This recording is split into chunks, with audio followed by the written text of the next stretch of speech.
سب سے پہلے بسم اللہ الرحمن الرحیم پڑھ لیں اور پاکی کی نیت کر لیں کہ میں پاک ہونے کے لیے یا نماز کے قابل ہونے کے لیے وضو کر رہا ہوں. اس کے بعد اپنے دونوں ہاتھوں کو سب سے پہلے پونچھوں سمیت دھوئیں گے، یہ سنت کریمہ ہے. اس کے بعد اپنے سیدھے ہاتھ سے کلی کریں اور مسواک کریں گے. اس کے بعد ناک میں پانی چڑھانا، یعنی پہلے آپ نے کلی ایک دفعہ کر لی، مسواک کر لی، پھر 2 مرتبہ مزید کلی کریں تو 3 مرتبہ کلی کرنا سنت کریمہ ہے. اور ساتھ ساتھ اس کے غرغرہ بھی کر لیں. پھر ناک میں پانی چڑھائیں گے. اس کا طریقہ یہ ہوتا ہے کہ سیدھے ہاتھ میں پانی لے لیں اور اس کو سونگیں کہ ناک کی نرم ہڈی تک پہنچ جائے.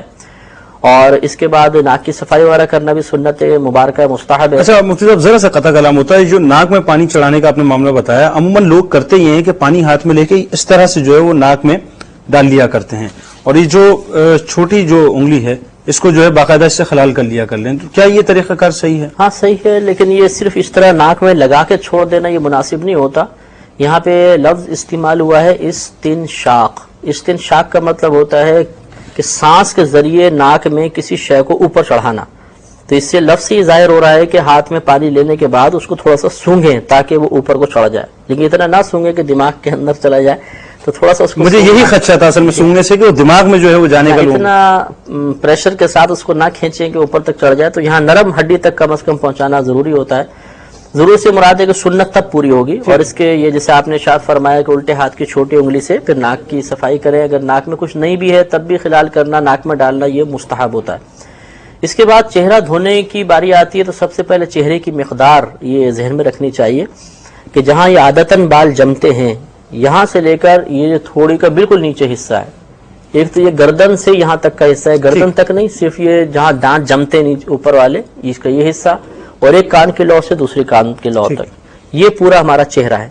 اور جیسے ابھی اس پر ہماری گفتگو ہوئی ہے کہ چہرے کا دھونا فرض ہے، لہذا پورے چہرے پر پانی بہایا جائے گا. اگر کسی مقام کا مسح ہوا تو ہمارا چہرہ دھلنا نہیں کہلائے گا. اب ہوتا یہ ہے کہ عوام الناس پانی لیتی ہے اور اس کو یہاں پہ لا کے آنکھوں کے پاس چھوڑتے ہیں تو پانی نیچے چلا جاتا ہے، حالانکہ چہرے کی مقدار بال جمنے کی جگہ سے تھی. اب یہاں سے جب پانی نیچے گیا تو اس طرح ماتھے کے اوپر مسح کر لیتے ہیں، ٹھیک ہے، پھر پانی لے کے ادھر پھینکتے ہیں، پھر اس طرح مسح کر لیتے ہیں. اس طرح ماتھے کا اور اطراف کا عموماً مسح ہوتا ہے، دھلنے کا فرض پورا نہیں ہوتا، اور اس طریقے سے وضو ہمارا نہیں ہوگا. اچھا ایک سوال اس میں اور پیدا ہوتا ہے کہ یہ تو میرے بال جسٹ سپوز یہاں تک ہیں تو میں نے یہاں سے جو ہے وہ چہرہ دھونا ہے، لیکن ایک آدمی ہے کہ وہ گنجا ہو گیا اوپر سے، اب وہ کیا کرے گا بیچارہ، کیونکہ وہ تو یہاں تک بال نہیں ہے اس کے، یہاں تک نہیں ہے یا بالکل ہی اس کے بال نہیں ہے، تو پھر وہ کیا کرے گا؟ یہ عادتاً کا جو لفظ کہا نا اسی وجہ سے کہا گیا ہے کہ عادتاً یعنی عموماً جہاں بال جمتے ہوں یہاں تک جو تو ہے یہ خلاف عادت ہوں گے کہ بال کم ہو گئے اور پیچھے چلے گئے تو اس کو خلاف عادت کہا جاتا ہے. تو عادتاً جہاں تک بال ہوتے ہیں وہاں سے پانی ڈالیں گے. اب طریقہ یہ ہوتا ہے کہ دونوں ہاتھوں میں اس طرح پانی لینے کے بعد ذرا چہرہ جھکائیں اور ہاتھوں کو اوپر تک لا کے یہاں سے چھوڑیں. اچھا تو یہ بالوں کے یہاں سے بہتا ہوا آئے گا تو یہ تمام حصہ ہمارا دھل جائے گا.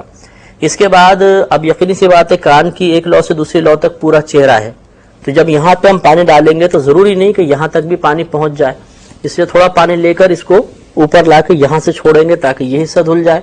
پھر یہاں سے پانی لے کر الٹی سائڈ پر ڈالیں گے تاکہ یہ حصہ بھی پورا دھل جائے. تو آپ نے غور کیا ہوگا کہ ہم نے 3 مرتبہ پانی ڈالا تو پورا چہرہ 1 مرتبہ دھلا ہے. تو اس سے یہ عوامی خیال کا رد بھی ہو گیا کہ بعض عوامی سمجھتی ہے کہ 3 مرتبہ چہرہ دھونے کا مطلب یہ ہے کہ چہرے پر 3 مرتبہ پانی ڈالنا. ٹھیک ہے، تو 3 مرتبہ چہرے پر پانی ڈالنا یہ سنت نہیں ہے، بلکہ 3 مرتبہ چہرے کو دھونا سنت ہے. ٹھیک ہے، تو یہ 3 دفعہ ڈالا تو 1 مرتبہ چہرہ دھلا ہے، تو اس کا مطلب ہے ہمیں 2 مرتبہ اور دھونا ہے تاکہ ہماری سنت کریمہ پوری ہو.